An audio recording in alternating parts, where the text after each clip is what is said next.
In a land sealed away from the world for over 2 centuries, peace reigned under the shadow of the shogunate.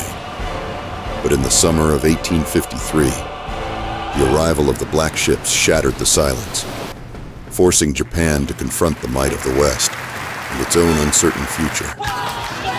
The demand was clear: open your ports or be crushed. For the first time in generations, Japan stood at a crossroads. One path leading to war, the other to change. Some sought to defend tradition at any cost, clinging to the honor of the samurai. Others saw the tides of history turning and vowed to lead their nation into a new era. In the face of fire and steel, Japan rose stronger than ever. This is the story of its awakening. This is Blades of Change, the dawn of modern Japan. In a land where tradition breathes through every sunrise, life unfolds with a quiet rhythm. The dawn breaks over misty rice fields, where farmers toil tirelessly, their hands shaping the land that sustains their families. Children's laughter echoes through village streets, where merchants sell their wares, and the hum of a changing world is felt in every whispered negotiation. The streets of Edo buzz with vibrant energy, a collision of the old and the new. Samurai walk with measured grace, their swords glinting in the sunlight, while merchants haggle in markets brimming with fish, rice, and the first signs of Western goods. The clang of a blacksmith's hammer resounds in the distance, crafting tools and swords alike, as if the past and future are being forged in unison. Inside quiet homes, families share tea ceremonies and evening meals, preserving rituals that have endured centuries. In the dojo, young men train with unwavering discipline, the sharp cries of their practice echoing against polished wooden walls. Yet even here, the winds of change sweep through, as Western textbooks arrive in schools, and the hum of steam trains fills the air. At riverbanks and bustling markets, tradition mingles with progress. Wooden boats laden with rice drift alongside steamships, their whistles cutting through the tranquil scenery. In the heart of Kyoto, street performers weave tales of heroism, their vibrant acts reflecting the enduring spirit of the people. Nearby, under the soft glow of paper lanterns, a family bows before a shrine, offering prayers to their ancestors as the nation looks to the heavens for guidance in turbulent times. Through it all, the samurai sits in quiet reflection, his gaze fixed on a horizon dominated by the steel and smoke of a new era. A land of profound beauty and honor stands at the threshold of transformation, poised to rise like the morning sun, blending the legacy of its past with the promise of its future. This is Japan during the Meiji Restoration, a time when daily life becomes a canvas for revolution, and the soul of a nation is redefined. Tradition and innovation, sacrifice and hope. Witness the beauty, the resilience, and the extraordinary journey of a people embracing their destiny. It began with an order, a directive from the highest echelons of the U.S. government. We have to go to Japan. The president himself had sanctioned the mission, a bold expedition that would redefine the relationship between East and West. The goal was clear: open Japan's ports to trade and diplomacy, or demonstrate the strength of a modernized America. Commodore Matthew Perry was chosen to lead, a seasoned naval officer whose reputation for discipline and determination preceded him. On a brisk day in Norfolk, Virginia, the ships were prepared for their monumental journey. 4 vessels, including the flagship USS Mississippi and the USS Susquehanna, stood ready. Massive, steam-powered marvels of iron and wood. Their hulls were laden with supplies, barrels of coal to fuel their powerful engines, crates of preserved food, and ample weaponry for defense and intimidation. The crew numbered in the hundreds, Sailors, engineers, and officers, each with their own hopes, fears, and uncertainties about the voyage ahead. The orders were precise. Commodore Perry's task was not simply to deliver a message, but to make an impression. The United States wanted access to Japanese ports for trade, provisions, and security. Perry was instructed to offer gifts of Western innovation, telegraphs, rifles, and even a miniature train, tokens meant to awe the Japanese court and demonstrate the fruits of industrialization. But Perry's orders came with a veiled threat. If diplomacy failed, the overwhelming might of the black ships would speak for itself. "You are to proceed with firmness," the president's letter read. "But above all, you are to avoid unnecessary conflict. The goal is peace, albeit one forged through strength." These words would guide every step of the journey, shaping Perry's interactions with his officers and crew. The voyage would take nearly 6 months, crossing the Atlantic, rounding the southern tip of Africa, cutting through the Indian Ocean before entering the Pacific. Days at sea were long and grueling. The engines required constant attention, coal furnaces belching smoke day and night. The air below deck was stifling, a mix of heat, soot, and sweat. Sailors took turns shoveling coal, their faces blackened and their muscles aching, while engineers monitored the machinery, ensuring that the engines stayed operational. Meals were simple and repetitive: hardtack, salted meat, and dried beans. Fresh water was rationed, and scurvy was an ever-present threat. To combat illness, the ship's surgeon administered lemon juice and vinegar, though the sour taste made it a begrudged medicine. Despite these efforts, fevers and infections claimed several lives during the journey. Those who died were buried at sea, their bodies lowered into the waves as the crew stood in somber silence. For the sailors, the mission was a mixture of pride and trepidation. Many had never traveled so far from home, nor faced the uncertainty of a nation as enigmatic as Japan. Some saw the expedition as an opportunity for glory, a chance to be part of history. Others feared what lay ahead: hostile waters, foreign diseases, or the possibility of war with a people they didn't understand. "What if they attack us on sight?" a young sailor wondered aloud as the ships prepared to depart. His crewmates reassured him with tales of the ship's cannons, but the fear lingered in his eyes. Officers reminded the crew of their duty, emphasizing discipline and unity, but the undercurrent of unease was impossible to ignore. The journey was fraught with danger.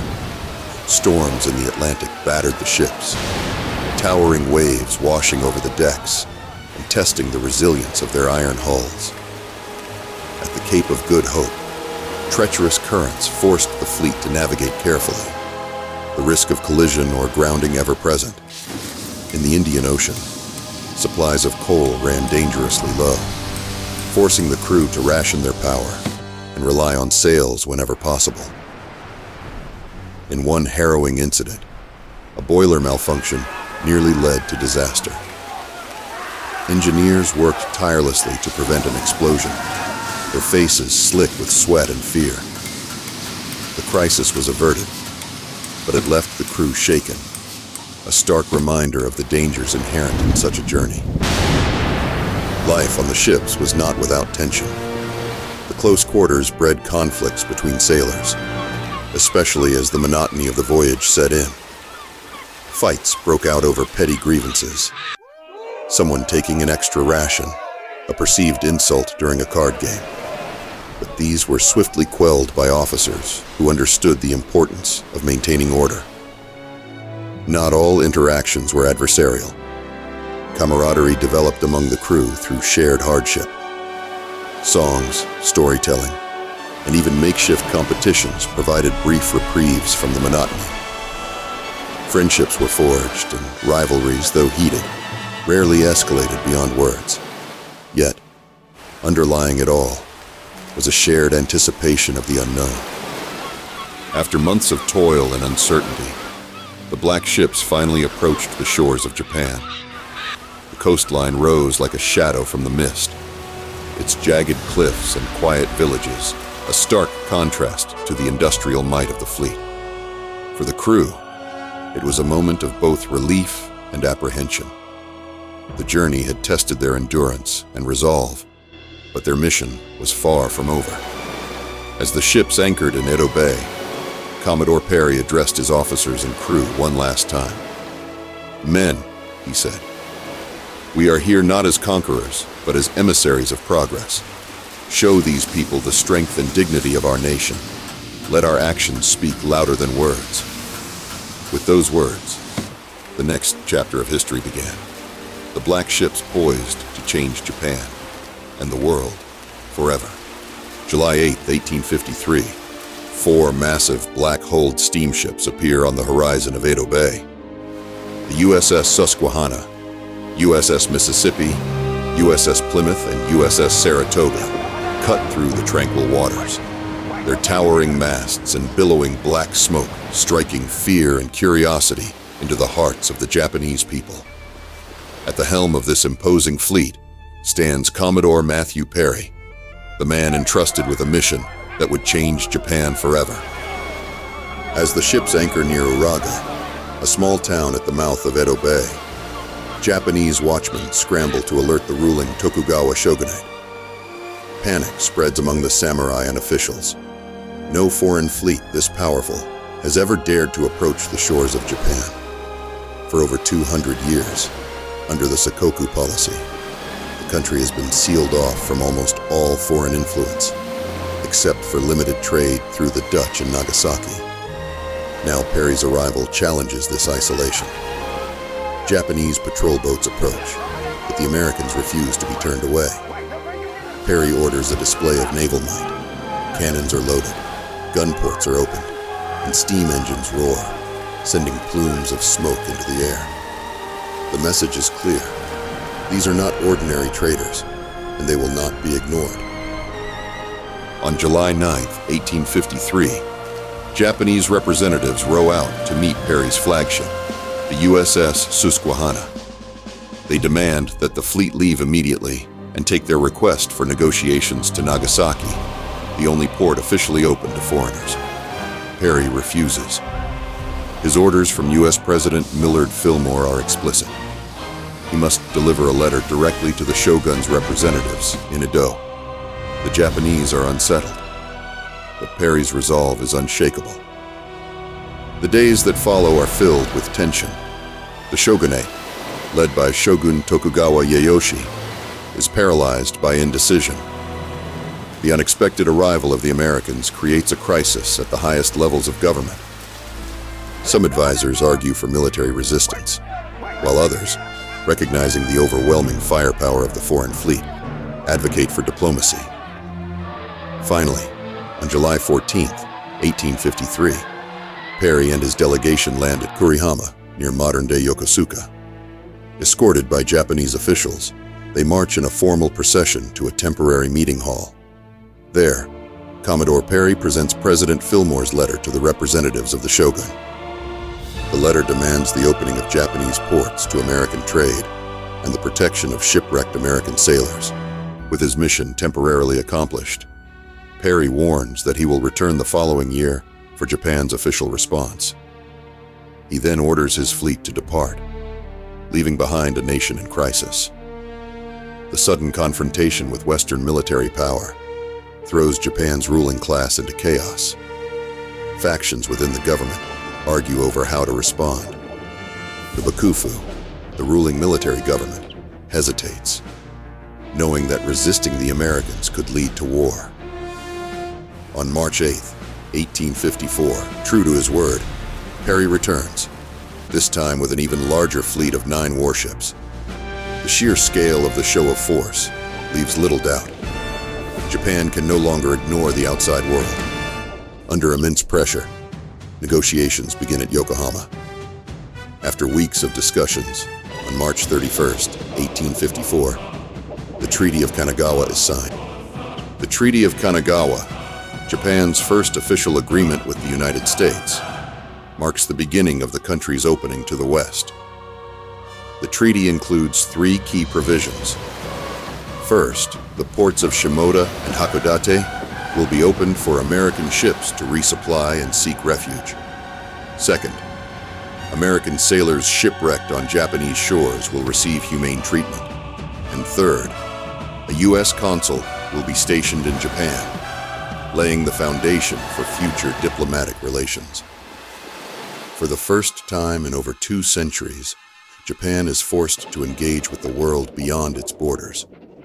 Perry's mission succeeds, but it also sets into motion a chain of events that will lead to the fall of the Tokugawa shogunate and the dawn of the Meiji Restoration in 1868. Commodore Perry departs Japan later in 1854, but his legacy endures. The arrival of the black ships is remembered as the moment Japan's destiny changed forever. The once isolated nation will soon embark on a journey of rapid modernization, transforming into a global power within just a few decades. The ripples of Perry's expedition reach far beyond Japan. His success inspires other Western nations, Britain, Russia, and France, to demand their own treaties, further accelerating Japan's integration into the international community. What began as a mission of diplomacy backed by military strength becomes the catalyst for one of the most dramatic transformations in world history. From the still waters of Edo Bay to the storm of revolution that followed, the black ships of Commodore Perry did not just open Japan's ports, they opened an empire to the future. The arrival of Perry's fleet sent shockwaves through the Tokugawa shogunate, the military government that had ruled Japan for over 250 years. At its head sat Shogun Tokugawa Ieyoshi, but his rule was weak and his health failing. The question that now haunted the Bakufu was simple. Should Japan resist the foreigners or open its doors to the outside world? The ruling council split into 2 warring factions. On one side stood the Joy, Rangyi faction, the Expel the Barbarians movement, made up of hardline samurai and traditionalists who saw Perry's arrival as an invasion. They called for war, for the destruction of the foreign ships, and the preservation of Japan's sacred isolation. On the other side were the Kaikoku, Kaiguo faction, the Open the Country reformists, who saw the devastating power of Western technology and recognized that Japan could not win a war against the Americans. They argued that Japan must modernize or be conquered like China had been by the British in the Opium Wars just a decade earlier. As the debate raged within Edo Castle, the streets of Japan were alive with fear, curiosity, and defiance. Samurai sharpened their blades, preparing for a possible war. Peasants whispered rumors of foreign devils who breathed fire and carried weapons that could kill from a distance. Merchants, sensing opportunity, imagined the wealth that trade with the West might bring. The nation stood on the edge of an abyss. The indecision of the Bakufu proved fatal. Shogun Tokugawa Ieyoshi died in 1853, just months after Perry's arrival. His successor, Tokugawa Yasada, was weak and easily manipulated. In the chaos, a powerful figure emerged, Ii Naosuke, a high-ranking advisor to the shogunate. Recognizing that resistance was futile, he forced through the Treaty of Kanagawa in 1854, officially opening Japan's ports to the United States. But this decision came at a cost. The Joy faction, furious at what they saw as a betrayal, turned to violence. Assassinations of pro-foreign officials became commonplace. In 1860, Ii Naosuke himself was brutally murdered outside Edo Castle by a group of radical samurai from Mito Domain, a bloody warning to those who sought to modernize Japan. The land was now gripped by chaos. Rival daimyo, lords, began questioning the legitimacy of the Tokugawa rule. Secret alliances formed between clans who wished to overthrow the shogunate, and the old order began to crumble. In the shadows of Kyoto, a powerful movement began to grow. one that called not just for the expulsion of foreigners, but for the restoration of imperial power. They believed that Japan's salvation lay not with the Tokugawa, but with the divine emperor. The young Emperor Meiji, only a child at the time, became the symbolic figurehead of this revolution. Two powerful domains emerged as the leaders of this cause: Choshu and Satsuma. These clans, once bitter enemies, formed a secret alliance in 1866 with one goal: to destroy the Tokugawa shogunate and return power to the emperor. The shogunate responded with force, sending troops to crush the rebellion in the Choshu expedition of 1864. But the resistance was stronger than expected. With modern weapons smuggled in from British traders, the Choshu warriors held their ground. The cracks in the shogunate's power deepened. By 1867, it was clear that the Tokugawa regime was doomed. The last shogun, Tokugawa Yoshinobu, saw the growing storm and chose to abdicate rather than plunge Japan into a full-scale civil war. But his loyalists refused to surrender. In January 1868, the tension exploded into war. The Boshin War had begun. The first battle erupted at Toba Fushimi, near Kyoto, where the shogunate's samurai clashed with the modernized forces of the imperial army. But the Tokugawa troops, still wielding traditional swords and muskets, were no match for the imperial forces armed with modern rifles and cannons. Within days, they were crushed. The war raged on as Tokugawa loyalists fled north, making a last stand in the stronghold of Edo. But the tide of history had already turned. In April 1868, Edo Castle, once the seat of Tokugawa power, was peacefully surrendered to the new government. The shogunate was officially abolished, and the young Emperor Meiji was restored to power. For the first time in over 700 years, the emperor ruled Japan once more. With the fall of the Tokugawa, Japan stood at the threshold of a new world. The emperor, now guided by reformist leaders, launched a radical transformation of the nation. The feudal system was abolished, the samurai class dismantled, and a new Western-style government was created. Railroads, telegraphs, and modern industries began to spread across the country. The military was restructured with the help of European advisors, and Japan embraced foreign technology. Within just a few decades, Japan had gone from an isolated feudal state to an industrialized world power, ready to stand on equal footing with the very nations that once threatened to dominate it. But the cost had been great. Thousands had died in the battles that shaped the new Japan. The old ways of the samurai had been cast aside, their swords no longer the measure of power. The ghosts of the past lingered in the hearts of many, but the future had been decided. What began with the arrival of the black ships in 1853 ended with the birth of a modern empire. The struggle for Japan's future had been fought in the halls of power, on blood-stained battlefields, and in the hearts of its people. From isolation to transformation, Japan had awakened, and the world would never be the same.